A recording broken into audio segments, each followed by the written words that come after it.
Mēs aicinām jūs ekskursijā pa NP7 BMW 3-litrīgā dīzeļa dzinēja iekšējo pasauli. Kāpēc šie motori sāk klabēt? Ir vairāki iemesli. Apskatīsim tos. Sāksim ar eļļas sūkni. Viņš atbild par eļļas spiedienu jūsu motorā. Lūk, šis ir lietots eļļas sūknis. Šis ir jauns, oriģināls BMW ražojuma. Cena veikalā 550 eiro. Šis ir spiediena regulācijas vārsts.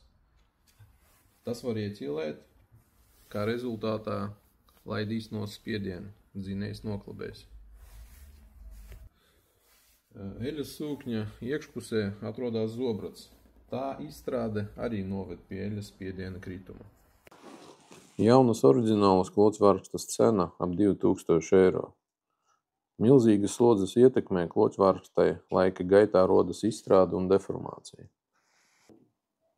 Deformācijas ietekmē kloķvārksta kļūst līka, savukārt dotā situācija noved pie pirmā pamatnieka šāles klaboņas, centrālās, retāk, bet arī mēdz būt pēdējās.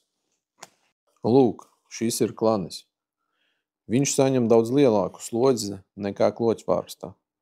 Lūk, kā dotajam klanim izspieda šāle. Tāda situācija parādās sliktas degvielas sprauslas darbības rezultātā, notiek detonācija cilindrā, vai arī nepietiekama eļļas spiediena rezultātā. Jūsu uzmanībai 2 N57 BMW cilindru bloki.